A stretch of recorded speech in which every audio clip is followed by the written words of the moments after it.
Banjir, retorika, dan ambisi. Kang Deddy Mulyadi menuju tahun 2029. Ini adalah sebuah judul dari media radartasik.id. Nah, lalu kenapa kita angkat ini sebagai sebuah video gitu untuk kesempatan kali ini di channel Anak Bapak Aing? Karena kami merasa di sini isinya itu banyak sekali hal yang memang harus kita luruskan. Dan kami juga disclaimer jika ini adalah sebuah kritik balasan atas apa yang mereka tuliskan dalam media tersebut ya Lur ya. Jadi tidak memiliki tendensius ataupun niat-niat yang lainnya. Dan di sini kita berbicara sebagai masyarakat yang memiliki persepsi berbeda dari tulisan tersebut. Oke? Nah, langsung saja seperti apa beritanya yuk kita bacakan bersama dan langsung kita reaction. Nah, berita ini diwartakan oleh radartasik.id yang berjudul Banjir, Retorika, dan Ambisi Deddy Mulyadi menuju tahun 2029. Penulisnya adalah Reza Rizaldi. Editornya Reza Rizaldi, dirilis pada hari Sabtu tanggal 24 Januari 2026 jam 8.34 pagi. Nah, seperti apa isinya? Pernyataan Gubernur Jawa Barat Deddy Mulyadi yang akrab disapa KDM bahwa Jakarta tidak akan pernah bebas banjir jika Bogor belum dibetulkan. Sekilas ini terdengar logis, air memang mengalir dari hulu ke hilir. Bogor berada di hulu dan Jakarta berada di hilir. Sangat sederhana. Namun disitulah persoalannya bermula. Nah, ini kata tulisannya gitu ya. Ketika persoalan kompleks disederhanakan secara berlebihan, logika berubah menjadi alat retorika. Oke? Nah, di sini udah mulai tercium aroma-aroma ya, memframing gitu ya, mengerucutkan. Jadi kami nggak tahu gitu kapan Kang Deddy Mulyadi mengatakan demikian gitu bahwasanya Jakarta itu tidak akan pernah bebas banjir jika Bogor belum dibetulkan. Mungkin dulu semua ada yang tahu ini kapan disebutkan oleh Kang Deddy Mulyadi. Kalaupun memang benar ternyata Kang Deddy mengatakan demikian. Nah, yang kami tangkap adalah bukan masalah retorika gitu, bukan masalah logika yang berubah menjadi alat retorika. Yang kami tangkap adalah maksud Kang Deddy Mulyadi. Sebenarnya di situ Kang Deddy mengakui bahwasanya di wilayah Bogor itu sedang mengalami kerusakan ekologi. Oke. Nah, ini makanya gini, ini penting untuk kita luruskan supaya sudut pandangnya tidak terframing seolah-olah Kang Deddy Mulyadi itu mengambil kesempatan dalam kesempitan. Karena di sini di tulisan ini ya beliau mengatakan kalau logika berubah menjadi alat retorika gitu. Jadi ini kita luruskan supaya tidak ada gagal paham. Nah, justru yang kami tangkap Kang Deddy Mulyadi mengatakan demikian gitu. Walaupun kami nggak tahu gitu kapan beliau mengatakan, akan tapi jika pun betul Kang Deddy mengatakan demikian, sebenarnya itu adalah sebuah bentuk pengakuan kalau di wilayah Bogor itu kan ya hutannya rusak. Terus kemudian banyak wilayah-wilayah yang sebenarnya tidak patut ataupun tidak layak untuk dibangun malah dibangun. Dan kita semua tahu gitu banyak orang-orang Jakarta sendiri yang membangun villa ataupun tempat wisata di wilayah Bogor. Karena kan yang di bawahnya teriak-teriak Pak, banjir ya. Karena sebelumnya tidak pernah banjir, sekarang baru banjir. Bapak orang mana? Saya Jakarta. Jakarta kan? Banjirnya Jakarta dari mana tuh banjir? Katanya dari Bogor. Yang buka lahan Bogornya orang mana? Jakarta. Iya. Itu maksudnya. Oke, jadi jangan dipelintir. Punten ya. Nah, terus kemudian kita lanjutkan. Banjir Jakarta bukan sekedar banjir kiriman. Betul, tepat gitu ya. Nah, ia adalah akumulasi dari penurunan muka tanah, buruknya drainase, tata ruang yang semrawut, pengelolaan sampah yang lemah, curah hujan ekstrim, hingga problem klasik urbanisasi. Nggak salah, betul ya. Oke, nah kemudian kita lanjutkan. Menyempitkan masalah itu hanya pada Bogor bukan hanya keliru secara ilmiah, tetapi juga problematik secara politik.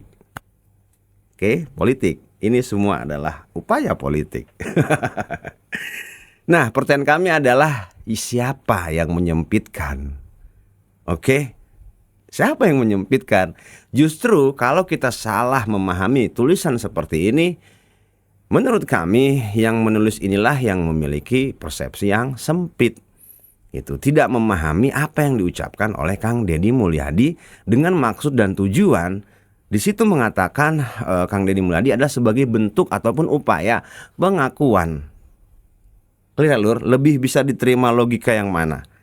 Oke, dan jadi alih-alih Kang Deddy Mulyadi mengatakan demikian adalah menyempitkan permasalahan yang kompleks, atau Kang Deddy Mulyadi memiliki sebuah pengakuan yang jujur bahwasanya di daerah hulu, di daerah Bogor itu harus diperbaiki. Berarti kan mengakui di sana ada terjadi kerusakan. Kalau nggak rusak, ya ngapain diperbaiki? Lebih masuk akal yang mana?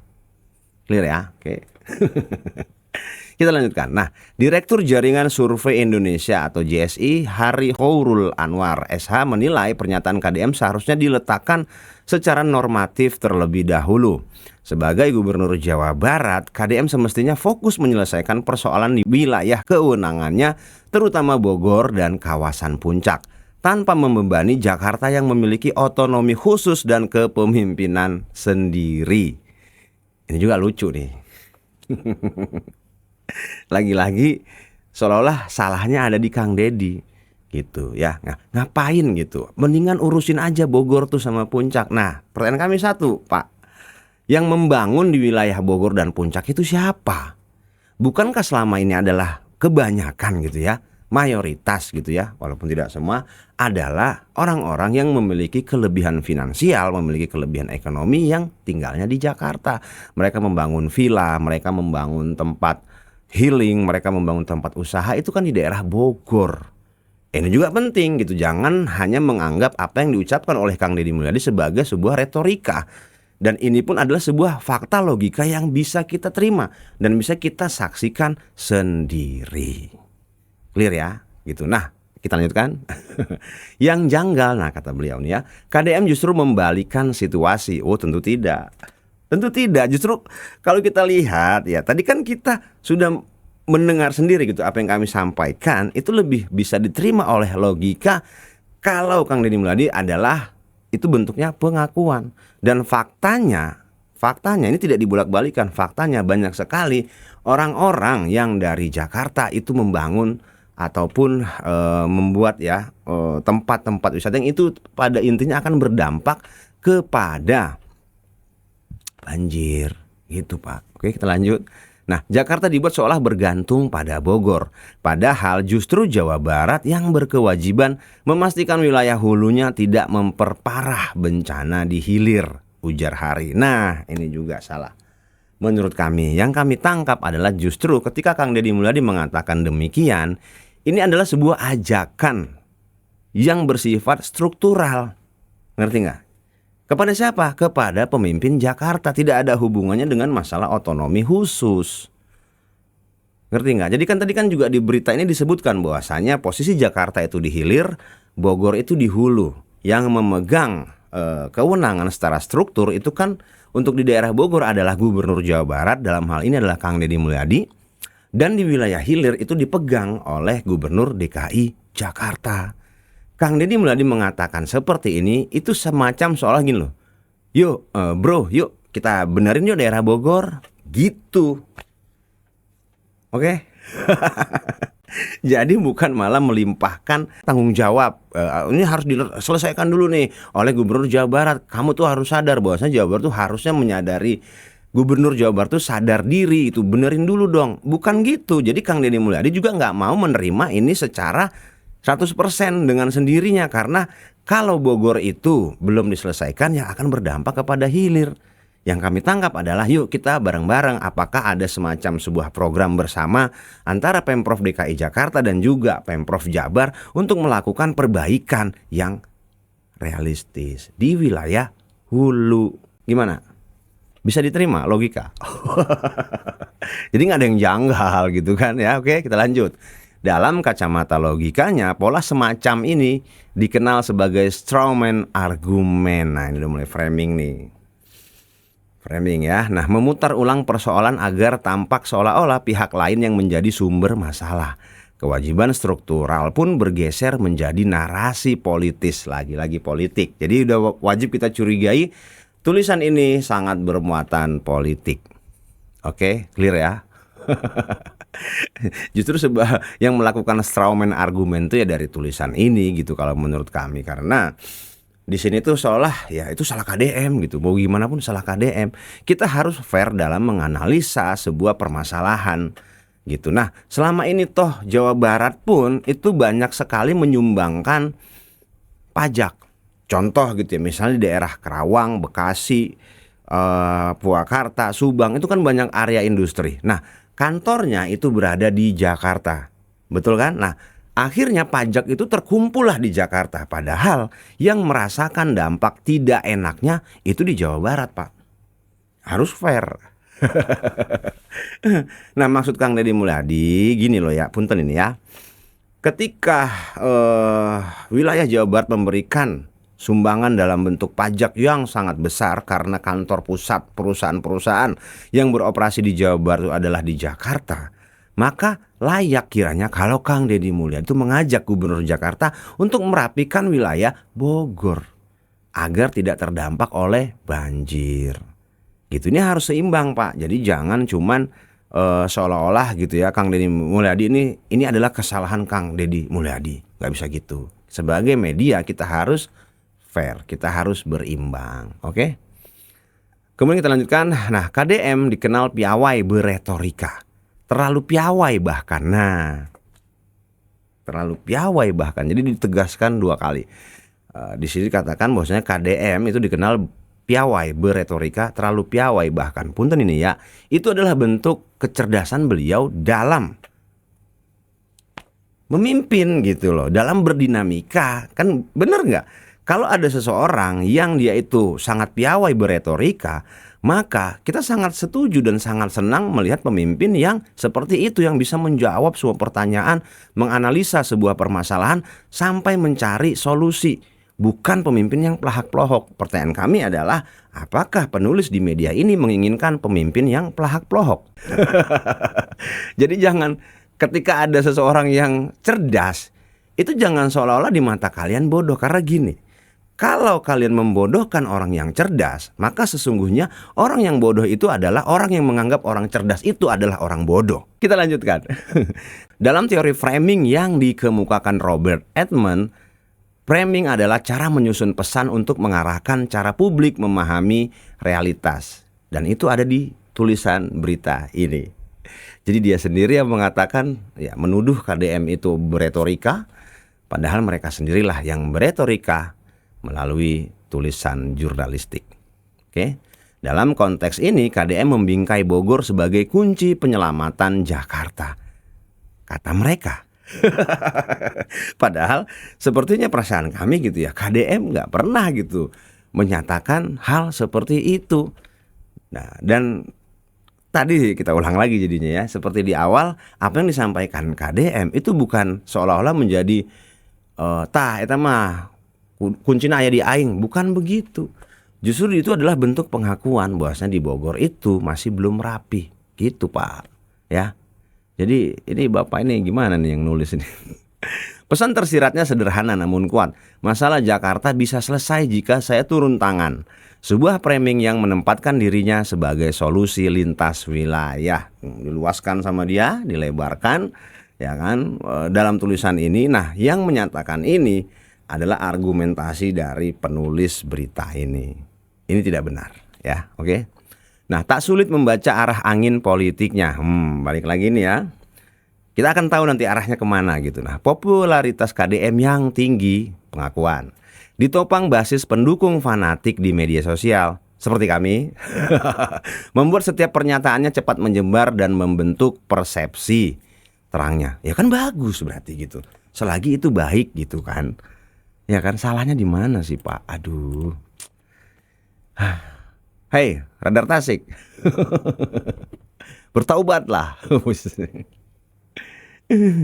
Ya nggak apa-apa, tapi ini kan adalah bentuk tulisan jurnalistik. Jadi setiap orang memang berhak untuk membuat tulisan berdasarkan argumentasi yang dia miliki ya. Jelas-jelas ini bukanlah tulisan jurnalistik yang berbasis fakta data, tapi ini adalah sebuah tulisan yang berbasis argumentasi. Oke, kita lanjutkan. Apalagi jika dihubungkan dengan spekulasi politik menuju pemilu 2029, baik Pilgub Jakarta maupun bahkan Pilpres. Nih kan ketahuan arahnya ke sana. Ini kalau udah ngarah-ngarah ke sana nih, ini jangan-jangan orang sangat pro terhadap seseorang yang belakangan ini ngaku-ngaku menjadi calon presiden, siapa ya? Publik tentu masih ingat gitu pernyataan klasik, macet Jakarta akan lebih mudah diatasi jika menjadi presiden. Sebuah narasi yang sama, problem lokal akan selesai jika kekuasaan diperluas. Siapa yang ngomong nih? KDM gitu? Coba dulu yang tahu silakan tuliskan di kolom komentar. Atau ada tokoh politik lain yang ngomong kayak gini. Namun pertanyaan krusialnya adalah, jika Bogor belum tuntas dibenahi hari ini, lalu KDM kelak berpindah panggung politik, siapa yang bertanggung jawab? Ya gubernur selanjutnya tuh. Kumaha sih? Aduh. Dari perspektif teori konflik Karl Marx. Jadi ke Karl Marx ini. Kata Harry, pernyataan KDM dapat dibaca sebagai upaya mendominasi narasi antar daerah untuk meraih keunggulan politik. Jakarta dan Bogor itu diposisikan dalam relasi ketergantungan yang timpang. Seolah satu daerah memegang remote control atas nasib daerah lain. Maksudnya gimana? Maksudnya gini. Jadi seolah-olah Jakarta itu bergantung terhadap Bogor.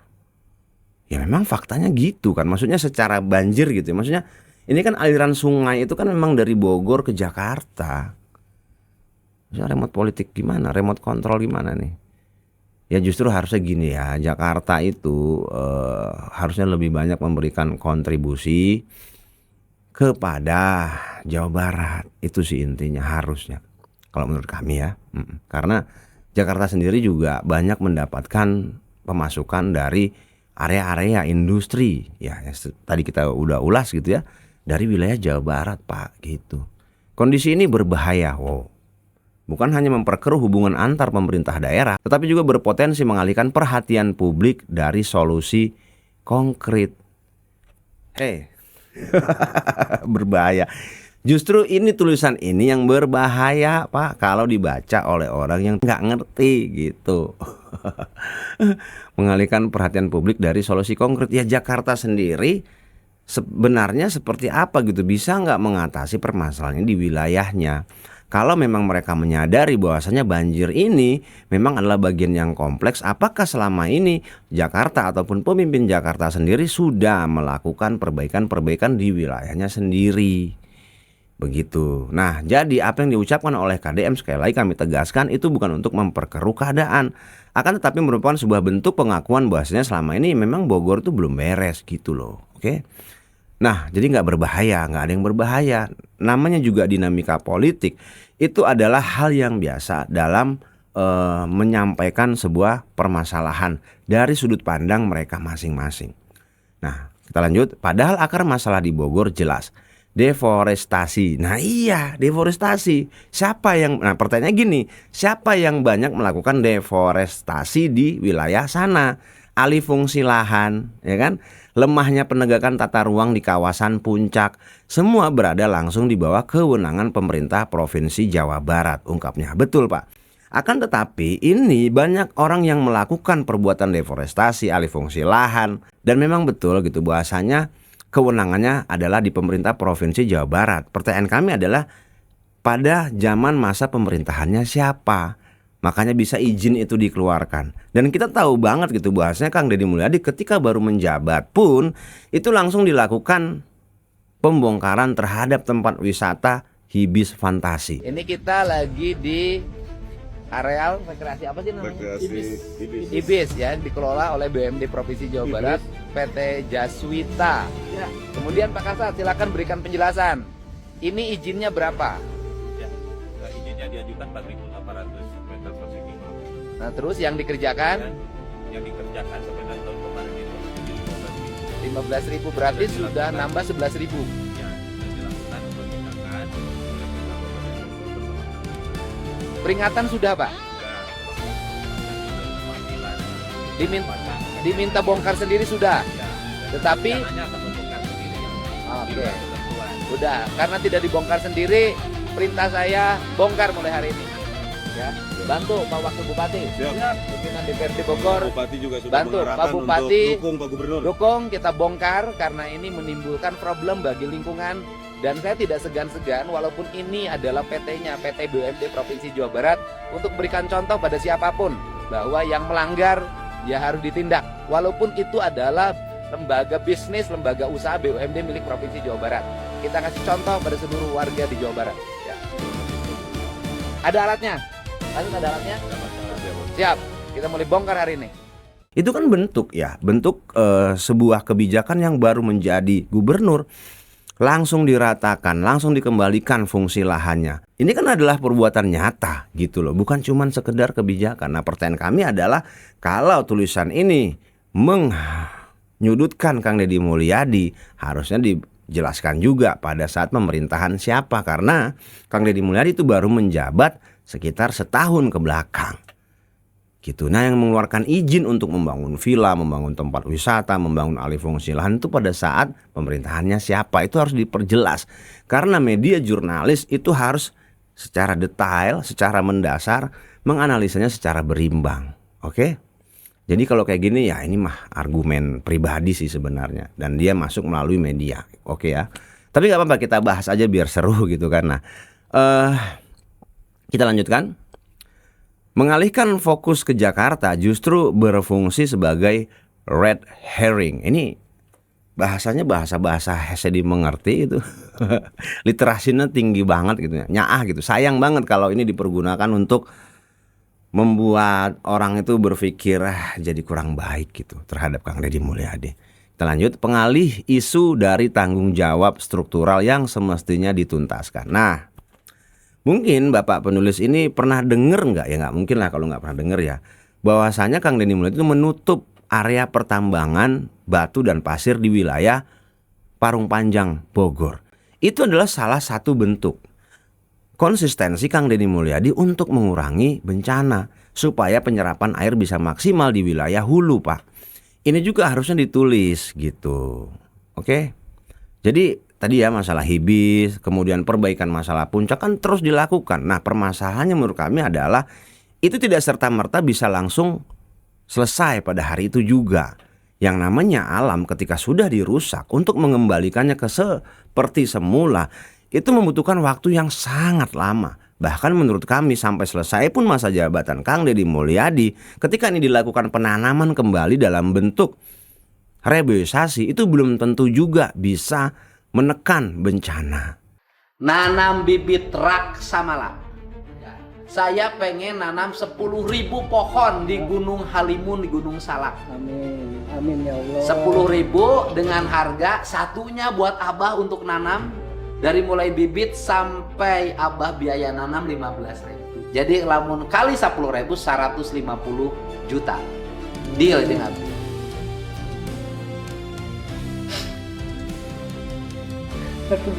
Nah, ya DP na 10% 15 juta cana. Nah, Abah no hebat. Tapi namanya usaha itu harus tetap dilakukan. Progresnya dia akan sedikit seperti itu. Oke, jadi jangan hanya menyalahkan Kang Deddy Mulyadi, Pak. Harus dilihat juga pada saat kapan kebijakan pengalihan fungsi lahan itu dikeluarkan. Kita lanjut. Masalah lain yang tak kalah penting adalah soal etika. Oh, ini kenapa jadi kesana-sana?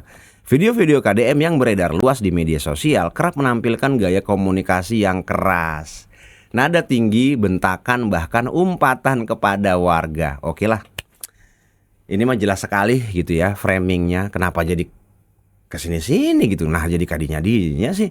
Tadi ngurus masalah banjir, retorika, dan apa tadi 2029. Nah, jadi masalah etika sih. Punten ini ya. Ini sangat tidak layak untuk dirilis berita ini ya. Punten ini menurut kami pribadi. Memarahi pelanggaran mungkin sah, tetapi ketika dilakukan dengan cara yang merendahkan, publik berhak bertanya, apakah ini teladan seorang pemimpin? Bapak meren yang nanya. Kepemimpinan bukan sekedar soal keberanian bicara, tetapi juga kemampuan mengelola emosi dan menjaga martabat publik.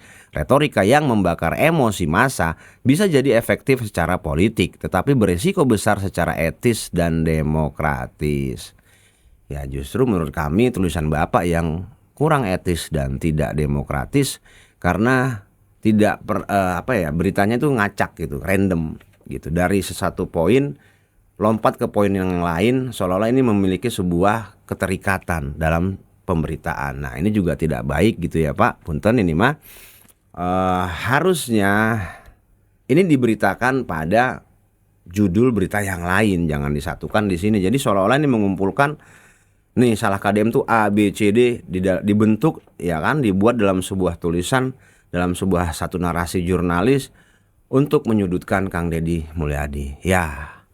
Jadi jelas sekali bahwasanya tulisan ini ya memang menyudutkan. Tujuannya adalah menyudutkan Kang Deddy Mulyadi, dan kami akan mereaksi mengenai gaya komunikasi Kang Deddy yang keras. Ya pertama, itu bukan keras, itu adalah tegas. Nah ini ya kadang-kadang juga kami bingung gitu.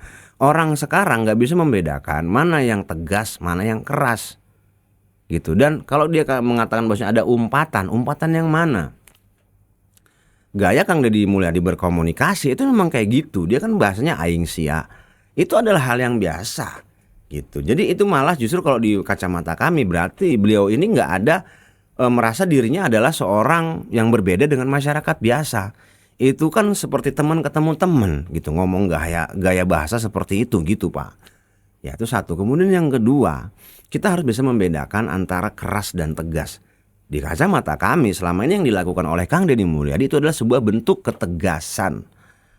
Bukan keras, keras itu nampar gitu, nyabok itu mah keras. Ya kalau namanya orang salah ya, kita tahu ya penduduk Indonesia ini kan kadang-kadang rada-rada hese gitu. Kalau ngomongnya pelan tuh sok tuh didengek gitu.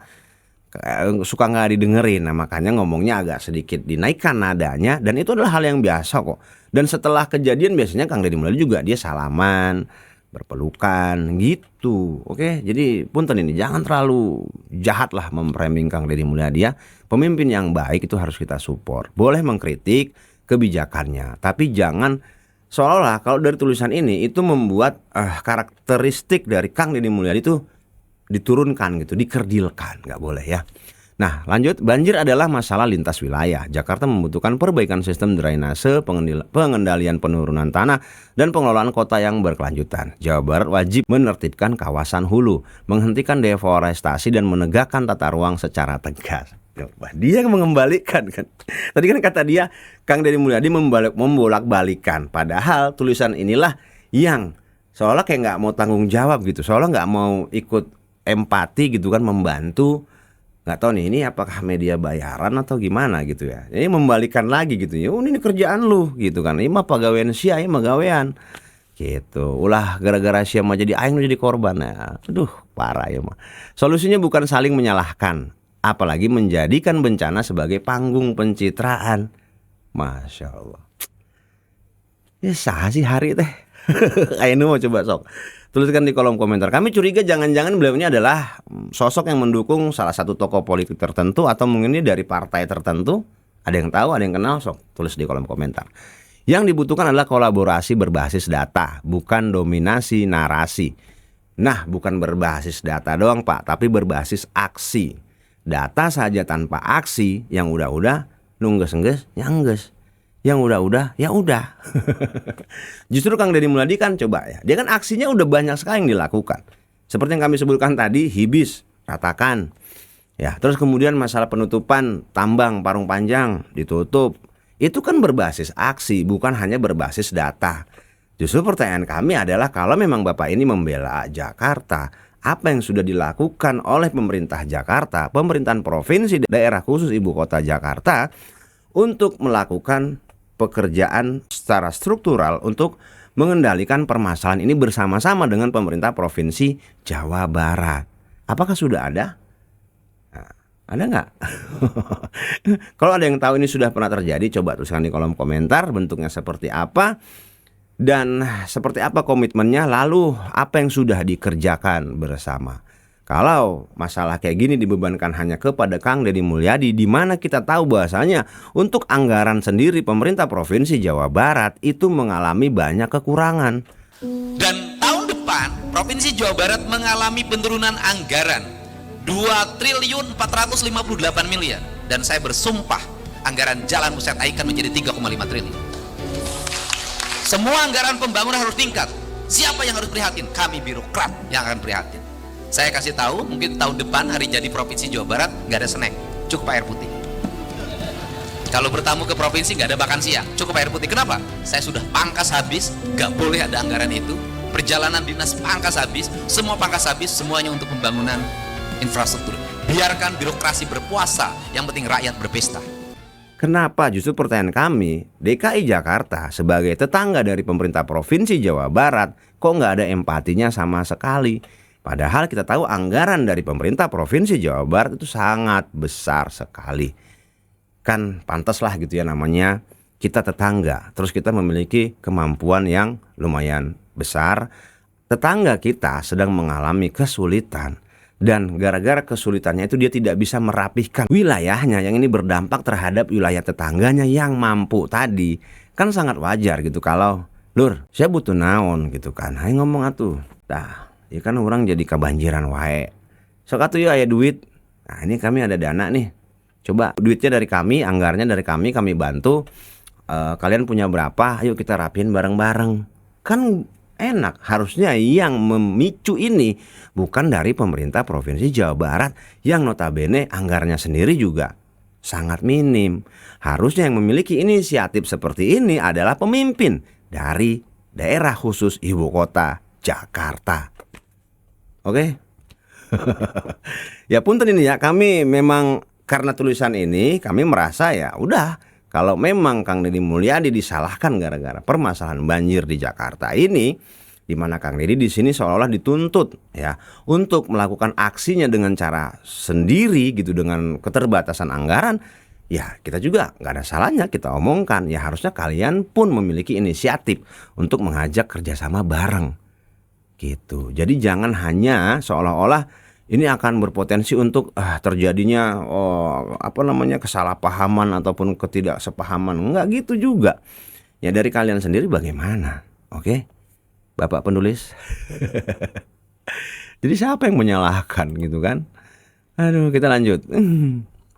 Pada akhirnya, kata Hari, pernyataan KDM tentang banjir Jakarta bukan sekedar soal air yang mengalir dari Bogor. Ia adalah cermin tentang bagaimana kekuasaan, retorika, dan ambisi politik bekerja di ruang publik. Dan bagi masyarakat yang kritis, satu hal menjadi penting, tidak terpesona oleh kepiawaian berbicara. Ntar kita reaction. Tetapi menuntut akuntabilitas dan tindakan nyata, karena banjir tidak selesai dengan kata-kata, sehebat apapun retorikanya. Ya, oke, jelas ya? Jadi di sini ya penulis ini ataupun narasumber ini seolah-olah gitu meminta pembelaan terhadap para pembacanya. Kalau kalian kritis, kalian tuh jangan dukung orang kayak gini ya. Oke kan? Clear ya tulisannya. Nah, dulur semua bisa akses berita ini di website radartasik.id. Oke, nah jadi kesimpulannya adalah harusnya tulisan-tulisan seperti ini yang berbasis argumentasi seperti ini yang tidak memiliki akurasi data yang akuntabel ya harusnya tidak perlu dirilis gitu ya. Apalagi ini menyudutkan salah satu tokoh politik dan di sini ada pihak yang dibela. Kami tidak tahu kalau penulis ini adalah apakah beliau orang partai dari pemimpin yang memimpin DKI Jakarta sekarang atau beliau adalah entah siapapun, akan tetapi kelihatan sekali memang walaupun tidak disebutkan siapa orangnya, tapi kita bisa melihat ada orang yang dijatuhkan, ada tokoh yang disudutkan, dan ada wilayah ataupun area yang dibela. Nah, secara kapasitas ini adalah sebuah pertanyaan besar, siapa beliau ini, kenapa beliau menuliskan berita seperti ini. Ya, justru Kang Deddy Mulyadi sudah sangat baik bekerja di Jawa Barat dan semuanya dilakukan secara bertahap. Andai saja anggaran pemerintah Provinsi Jawa Barat itu sebesar anggaran pemerintah Provinsi DKI Jakarta, sepertinya Jawa Barat permasalahan-permasalahan di Jawa Barat itu bisa selesai lebih cepat. Dan sekarang pun kalau kita melihat gitu, mendengarkan berita yang disampaikan dari video Kang Deddy Mulyadi, walaupun anggarannya dikurangi, akan tetapi untuk melakukan perbaikan masalah infrastruktur itu malah dinaikkan. Nah, yang kita sesalkan adalah ketika jalan ini sudah dibenerin, masih banyak sekali truk-truk yang melebihi kapasitas dari jalan yang dibangun itu. Kapasitas jalan provinsi hanya 8 ton tapi dilintasi oleh truk yang memiliki kapasitas bahkan sampai dengan 40 ton. Jalan provinsi kapasitas 8 ton. Tinggal nu ngaliwatna.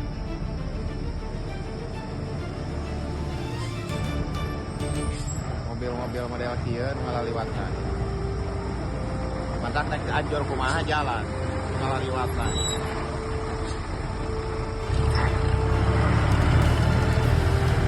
Ayo hantem digali. Dari hari pada di ngomongkeun jalan ieu mah. Itu adalah salah satu contoh betapa beratnya beban pemerintah Provinsi Jawa Barat. Satu sisi dituntut oleh warga untuk membangun jalan, tapi di sisi lain terus-menerus terjadi overload pengangkutan bahan material tambang dengan mobil beban yang sangat tinggi. Tentunya umur jalan tidak akan lama lagi. Ya logikanya kemana? Jadi di satu sisi ada yang membangun, di sisi lain ada yang merusak. Kan ini bukankah namanya buang-buang uang? Bukankah ini adalah sebuah pekerjaan yang sia-sia? Seperti membangun sebuah istana pasir. Capek-capek kita ngebangun, ya kan? Dihantam sama pantai. Jadi harusnya adalah sebuah kesadaran gitu. Dan yang menjadi permasalahan, perusahaan-perusahaan yang mengangkut bahan tambang yang berat itu yang melewati jalan provinsi, itu dari mana perusahaannya? Gitu. Jadi jangan, ini harus ada keadilan gitu Pak. Jangan daerah yang miskin semakin miskin, daerah yang kaya semakin kaya. Makanya justru menurut kami ya, banjir ini adalah bentuk sebuah keadilan gitu. Kalau memang mau diselesaikan ya udah bareng-bareng, karena kita berbicara Pancasila kelima, keadilan sosial bagi seluruh rakyat Indonesia. Rakyat Indonesia itu mendiami berbagai wilayah, dan kebetulan di sini yang kita bahas adalah wilayah Provinsi Jawa Barat dan juga Provinsi DKI Jakarta. Jadi jangan cuma disalahkan Kang Deddy Mulyadinya. Kita berharap pemimpin kedua daerah ini bisa berkolaborasi untuk membenahi permasalahan di wilayahnya masing-masing, saling bahu-membahu. Gitu. Jadi jangan istilahnya giliran gak enaknya Kang Deddy. Giliran enaknya poho jeung Kang Deddy, lupa sama Kang Deddy. Ya nggak bisa kayak gitu. Mau enak mau nggak enak ya bareng-bareng. Itulah baru yang namanya adil. Dan kita perlu ingat gitu bahwasanya keadilan apapun gitu ya, itu adalah menjaga sebuah keseimbangan. Jangan pula sampai ketika hal yang seperti ini seolah ini adalah kesalahan Kang Deddy, bahkan secara terang-terangan dituliskan di sini ada unsur politis gitu kan di tahun 2029. Hei, ayolah.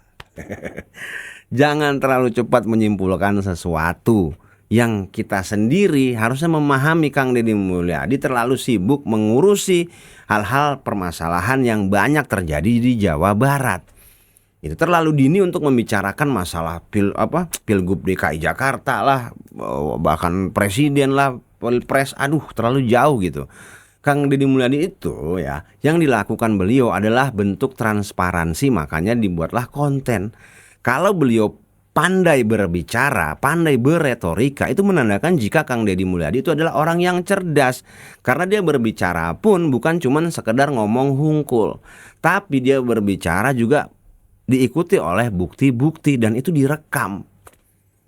Gitu. Jadi kalau Kang Deddy Mulyadi pintar ngomongnya, pintar berbicaranya, itu adalah bentuk kecerdasan beliau. Jangan malah ini dianggap sesuatu hal yang berbahaya. Pertanyaan kami adalah, Bapak pengen pemimpin yang kayak gimana? Yang pelahak-pelohok, plonga-plongo? Iya. Aduh, ada-ada aja. Ya, jadi intinya adalah buat dulur semua, ketika menemukan model berita semacam ini yang berisikan produk jurnalis hanya berdasarkan argumentasi tanpa data analis yang berimbang, ya kami harap tidak perlu dibaca. Dan kami mereaksi berita ini adalah ya sebenarnya nggak perlu dibahas gitu kan, tetapi kita bahas agar kita tahu ini tidak usah dikonsumsi. Oke Lur, karena kalau dikonsumsi ini akan membuat sebuah kebingungan. Wah ini yang benar gimana? Padahal ini adalah asumsi ataupun argumentasi dari seorang tokoh yang bernama Hari ini, kemudian dirilislah oleh radartasik.id. Ya, jadi sekali lagi punten pisan, kami ulangi bahwasanya ini adalah tidak memiliki tendensius apapun. Produk jurnalis argumentasi itu kita balas juga dengan produk jurnalis argumentasi. Dan segala sesuatu hal yang berhubungan dengan Kang Deddy Mulyadi, karena beliau di sini adalah menyudutkan, maka kita juga memiliki hak untuk menangkis gitu ya. Oke Lur, mungkin begitu dulu untuk video kali ini. Sebelumnya kami punten pisan, mohon maaf apabila masih ada data fakta, narasi, opini, ataupun argumentasi dari kami yang masih belum tepat. Buat dulur semua yang ingin berkomentar, sok mangga silahkan berkomentar. Akan tetapi tetap dijaga komentarnya untuk selalu baik dan juga bijak. Sampai jumpa di video selanjutnya. Kami undur diri dulu. Wassalamualaikum warahmatullahi wabarakatuh. Hatur nuhun.